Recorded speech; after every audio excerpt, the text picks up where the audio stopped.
مشاهدي قناة شمس العالم الذهبية في كل مكان، بنرحب بيكم في فقرة جديدة من برنامج روشيت النهارده مع اناليرج تابلس. سعر القرص أقل من 5 قروش. اناليرج تابلس واحد من الأدوية المميزة جدا اللي بيتم وصفها من قبل الطبيب أو الصيدلي. طبعا اناليرج هو دواء أو أقراص مضادة للهستامين بتخفف من أعراض الحساسية، كمان هو من مضادات الهستامين اللي بتسبب النعاس، وبيستخدم في حالات حساسية الانف والحكه الجلديه ونزلات البرد والانفلونزا، كمان بتدخل في مجموعه الانفلونزا. النهارده مع اناليرج القرص ابو اقل من طبعا 5 قروش في رحلتنا ما بين دواعي الاستخدام وانواع الاستخدام والاثار الجانبيه والتركيبه كمان هنقول، والشكل الدوائي هنقول ان اناليرج بيتوفر على هيئه اقراص معانا النهارده، وكمان في منه شراب بيحتوي على الماده الفعاله الكلوفينارامين، وهي المادة الفعالة. الكلوفينارامين هي المادة الفعالة طبعا لاناليرجي، وده بيكون مضاد للهستامين وبيسبب نعاس، كمان بيستخدم لعلاج أعراض الحساسية. مكونات اناليرجي الكلوفينارامين هو من مضادات الهستامين، بيقلل من تأثيرات الهستامين، والهستامين طبعا هي مادة كيميائية طبيعية بينتجها جسم الإنسان وبتسبب أعراض الحساسية زي العطس والحكة والعيون الدمعة وسيلان الأنف. من أهم دواعي استخدام أقراص اناليرجي أعزائي مشاهدي قناة شمس العالم الذهبية، بيخفف من أعراض الحساسية وحمى القش ونزلات البرد، وهذه الأعراض زي الحكة الجلدية بيخففها اناليرجي، الطفح الجلدي وإدماع العين وحكة العين والأنف والحلق والسعال وسيلان الأنف والعطس والحكة الجلدية هي من أهم دواعي استخدام اناليرجي. مهم جدا اناليرجي لعلاج الارتكارية والحكة. طبعا احنا عارفين ان بتكون الحكة مزعجة للغاية ومقلقة، وغالبا بيحتاج علاجها بيكون مضادات الهستامين اللي بتعمل عن طريق ايقاف تأثير مادة الهستامين اللي بتسبب الشعور بالحكة. كمان اناليرجي لعلاج ضيق التنفس بيعمل اناليرجي على منع تأثير مادة تسمى الهستامين، واللي يمكن انها تسبب الحكة والعطس وسيلان الانف والعيون الدمعة. وفي بعض الاشخاص ممكن ان الهستامين بيغلق الممرات الهوائية للرئتين وبيجعل التنفس صعبا. طبعا النهارده الهستامين بيساعد على تخفيف هذه الاعراض، ولكن اذا لم يتحسن طبعا التنفس في غضون بضعه ايام فيجب مراجعه الطبيب. اناليرجي كمان مش بس كده، لالتهابات الجيوب الانفيه بيساعد اناليرجي القرص ابو 5 قروش على تخفيف طبعا التهاب الجيوب الأنفية عن طريق تجفيف المخاط الزائد في الممرات الأنفية وأنسجة الجيوب الأنفية. اناليرجي أيضا لتخفيف أعراض نزلات البرد، بيساعد اناليرجي على تخفيف العطس والرشح وسيلان الأنف اللي بيكون مصاحب نزلات البرد والإنفلونزا. اناليرجي أيضا لعلاج حمى القش. حمى القش احنا عارفين أو حساسية الأنف بيسبب أعراض بتشبه نزلة البرد زي سيلان الأنف وحكة العيون والاحتقان والعطس واحتقان الجيوب الأنفية، وبتحدث السالك طبعا حمى القش بسبب التعرض لحبوب اللقاح او الغبار او جزيئات متطايره من جلد او لعاب القطط والكلاب طبعا، او اي حيوانات اخرى من ذوات الريش او الفراء. طبعا اناليرجي بيعالج طبعا هذه الاعراض.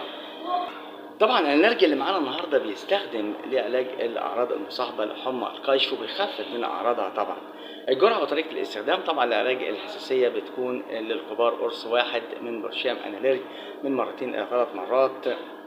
ما ينفعش تناول اكثر من 6 اقراص او 5 اقراص في اليوم اي خلال 24 ساعه. الاشخاص اكبر من 65 عام طبعا لا تتناول اكثر من قرصين او 3 اقراص خلال 24 ساعه. جرعه اناليرجي شراب طبعا من سنه الى سنتين بتكون 2.5 مللي جرام. للاطفال من 2 الى 6 سنوات بتكون طبعا 2.5 مللي جرام من 2 إلى مرة في اليوم. الأطفال من 6 إلى 12 عام بيحددها الطبيب بتكون 5 مللي جرام من 2 إلى 3. الأطفال أكبر من 12 سنة بتكون 5 مللي أو 8 مللي، ممكن تصل ل 10 مللي مرة أو مرتين في اليوم. يمكن تناول اناليرجي مع أو بدون الطعام، مفيش مشكلة عشان نتلاشى بعض الآثار الجانبية. حد يقول لي فيها آثار جانبية نقول لك فيها آثار جانبية، لكن لو التزمنا بالجرعة وطريقة الاستخدام مفيش أي مشكلة. من الآثار الجانبية لأقراص اناليرجي مهم جدا إنه بيسبب بعد الأعراض منها النعاس والدوخة والصداع والارتباك. من هذا المنطلق بنقول يعني قبل ما تاخد اناليرجي ما تقومش بأعمال تتطلب انتباه أو تركيز. ممكن يؤدي اناليرجي أيضا إلى انخفاض في ضغط الدم، وممكن يؤدي إلى حساسية من الضوء ودي من الأعراض الجانبية، وجفاف في الفم وإمساك وعدم وضوح الرؤية وعدم انتظام دقات القلب واضطرابات التبول.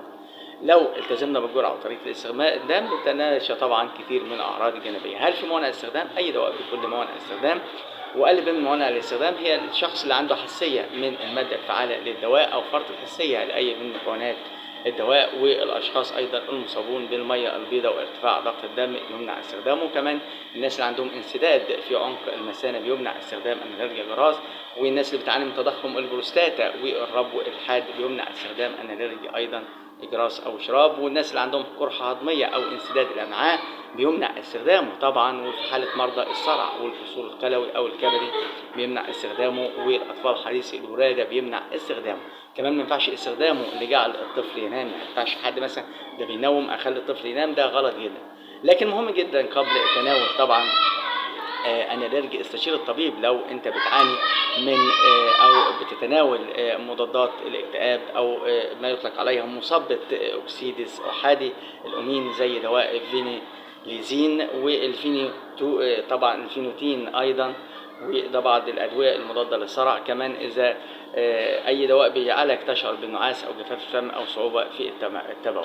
طبعا من موانع الاستخدام ايضا حد يقول لي انالرجيا والحمل. طبعا ما بننصحش اعزائي مشاهدي قناه شمس العالم الذهبيه اللي بيسمعونا النهارده مربين امهات حوامل مرضعات، لا ينصح باستخدام انالرجيا في حالتي الحمل والرضاعه، لان ما فيش طبعا دليل قوي انه بيضر الجنين، ولكن لا توجد معلومات كافيه طبعا للتاكد من انه امن. كمان ما يستخدمش اثناء الرضاعه، ولكن بيفضل استخدام مضادات الهستامين غير المنومه زي دواء الكلاريتين ايضا او زيرتك، لانها اكثر امانا من الانالرجي لانه بيكون منوم. الانالرجي ومرضى السكري اعزائي مشاهدي قناه شمس العالم الذهبيه، مضادات الهستامين بشكل عام لا تؤثر بطريقه مباشره على مستويات السكر، مفيش اي مشكله في الدم، لكن مضادات الهستامين اللي بتسبب الشعور بالنعاس زي الانالرجي اللي معانا النهارده قد تسبب اخفاء الاعراض اللي بتكون ناتجه عن ارتفاع او انخفاض نسبه السكر في الدم، مما قد يسبب مشكله للمريض. ومن هذا المنطلق بنقول مش عايزين مضادات الحساسيه اللي بتسبب نعاس للمريض، عندنا الكلاريتين عندنا الزيرتك ممكن استخدامها. لذا يفضل لمريض السكر تناول مضادات الهستامين التي لا تسبب نعاس زي الكلاريتين او زيرتك او طبعا تلفاست او غيرها. طب الانالرجي والحياه الجنسيه، بيخفف الدواء من الحساسيه ولكنه قد يؤثر مؤقتا على الرغبه الجنسيه، ولكن تاثير الدواء لا يستمر لاكثر من 24 ساعه.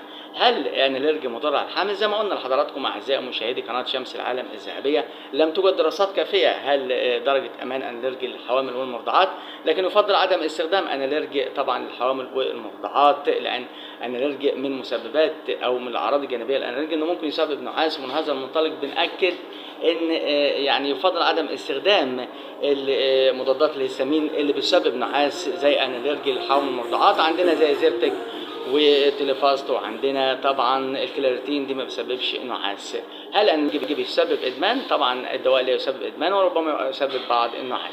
كنا في رحله اعزائي مشاهدي قناه شمس العالم الذهبيه مع انالرجي، واحد من الادويه المضاده للهستامين، سعر رخيص امن وفعال، لكن بيتم استخدامه تحت طبعا ارشاد الطبيب او الصيدلي، وهي دي قاعدتنا استشير الطبيب او الصيدلي قبل استخدام اي دواء. مهم جدا اعزائي مشاهدي قناه شمس العالم الذهبيه استشير الطبيب او الصيدلي قبل تناول اي دواء. كنا في رحله مع انالرجي اللي تشوف اشكاله الدوائيه ما بين شراب للاطفال وانالرجي تابلس للكبار. سال ابوه طبعا حوالي 60 قرص ب9 جنيهات، الشريط ب3 جنيهات، بيستخدم لعلاج اعراض نزلات البرد والحساسيه. تابعونا على قناه شمس العالم الذهبيه، عندنا شكل الدواء ايضا شراب للاطفال. لكم منا كل تحيه في برنامج روشته الحياه افضل لكم ليا، ويا رب انزع كل الامراض. مهم جدا نستشير الطبيب او الصيدلي قبل تناول اي دواء. رحلتنا العلميه التعليميه اعرف شيء عن كل شيء، اعرف ضل ما تعرف كل شيء عن شيء واحد. لكم منا كل تحيه.